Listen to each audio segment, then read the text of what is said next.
question is, to BESS or not to BESS?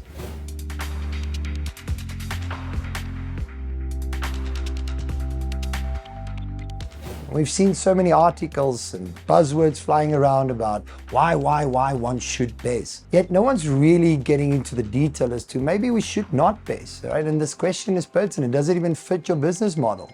Is it the right place? Is your Munich really suited for it? I'd like to delve into the details. Topics that we've selected are things like, where's tech going, right? Does size really matter? What changes now that load shedding's gone? Has the financial models proven themselves to be worthy? These are topics we're going to discuss in Beyond the Buzzwords of BESS.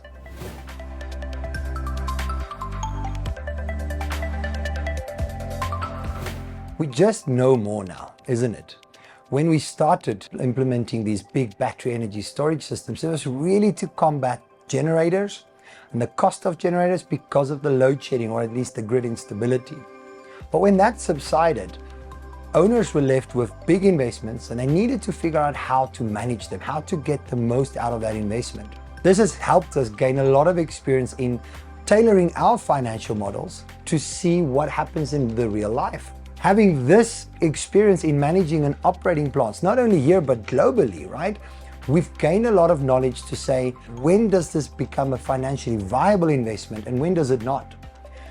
We've seen that some Munichs really have the platform for us to say battery makes sense and others really do not. Maybe we have to even compare types of billing methods. So some are being billed on max demand, others are on time of use, and therein lies knowledge that we've gained because we've had to encounter these. We've finally got to a point where we can tell you more now because we really just know more.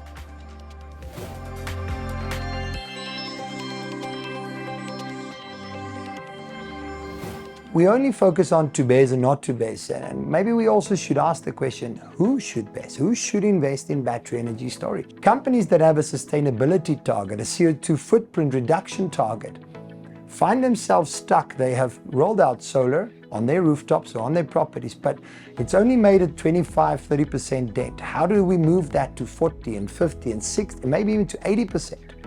The only way is to generate more energy, but then to store the energy and use it, right? So these customers with CO2 footprint targets and sustainability goals definitely should consider BESS. The fact that BESS is now scalable, can start small, it's safe, it's reliable, there's no more need to stay on the fence, and we can achieve your sustainability goals. Another industry that really should consider battery energy storage is those that have an uptime requirement, where interruptions is critical and costs them dearly.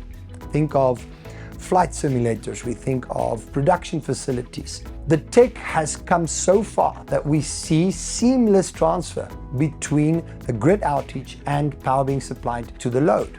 One of the real-life benefits we see for companies that really should consider to put in battery energy storage is companies that have solar grid-tied systems that are curtailing, meaning they're throttling, they're not getting the most out of the system. Load has fluctuated, there's an imbalance in phases, whatever the reason might be. The investment was made to generate this clean power already, but the investment's not getting all the way there.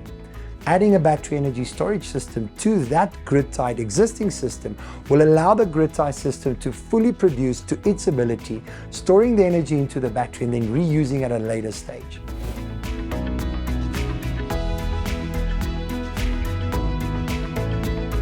We grew up and we were always taught to kind of oversize and overthink and make sure for the unknown, but really when we talk about the investment of a battery energy storage system, it's about getting the most out of it. I think the industry is really still thinking it's big, it's bulky, it's expensive, it's a fire risk. But if we look at the industry, the demand for battery energy storages has resulted in the mass production of these, right? So we've seen a massive price reduction in these battery energy storage systems. Tech has really given us the opportunity now to do something even beyond affordability. Right sizing is one section, but one of the other concerns of the industry is that we need space for these, right? The old bulky big containers. Never we found space for it. It was always a concern in terms of the weight of these systems. But what the new tech has brought to us is a decentral approach, right? Smaller, slimmer batteries, IP66 rated, fire suppression built in. We can now start putting them in things like corridors or alleyways, areas that's not really used inside a property. We can stack them together, we can move them across the property, and that's allowed us to start finding a solution for a property that perhaps in the past it just did not work. We look at a mall and we say, what is the size of the battery needed for the entire facility? And then that doesn't make sense because either it's really a big capex or we really do not have space. But what can we do with the space we've got? And there we've gained experience in saying, but in the shopping center, we had 3 mini substations. 2 took care of anchor tenants and 1 took care of the non-anchors, the mom and pop shops, the backbone of our industry, the coffee shops. And yet when load shedding came, they could not trade. So it makes for maybe the tenant's not a good tenant because he can't pay because his shops aren't open. And we start learning that battery energy storage goes far beyond just the Munich bill or the normal financial model, but we see tenants being retained. We see landlords being able to charge a higher premium because of the backup power that is installed. There is a business case in each property. It might just not be for the entire facility.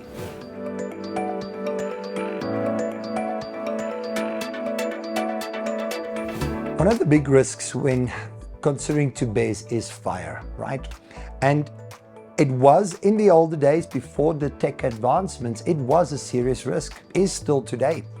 When you place all these lithium energy storage systems into one big room, the energy that can come from it when a fire breaks out is almost not extinguishable.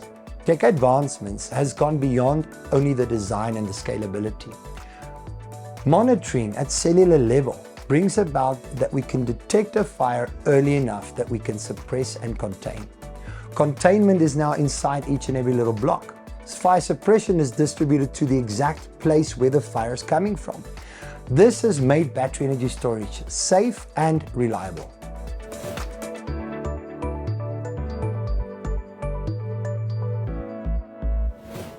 The industry has also been exposed to always oversizing the battery systems, and it was needed when we were sizing for load shedding and grid instability. But when we're looking at BESS as an investment and not as a counter for the generator, we now know through the tech being smaller and scalable that we can start smaller.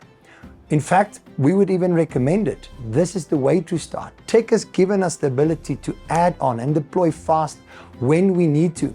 If your load increases, if load shedding comes back and disrupts operations, we can quickly deploy and build your system bigger. There's no more need to build it that big, to expend that much of CapEx, but to really start and grow yourself into the system. So the question remains, is it time to BESS? Honestly, if you asked me 5 years ago, I'd understand that the not to BESS, not to invest in battery energy storage was a long list, and the reasons for was probably short. I think those that have invested most probably only did it to combat the generator costs and the interruption of it, but is stuck now with probably an oversized, bulky, high fire risk, right? And so the perception's not great. But having shared with you our knowledge, I think it's clear that the not to BESS list has really shrunk, if not completely been taken out, and there's only reasons to BESS. The market has experience. We have learned to manage them. The mass production has brought the pricing down. The tech has advanced that we can do scalable solutions, that we can start small and build up big. Fire risks have been taken out. I truly believe that there is no better time to BESS than right now.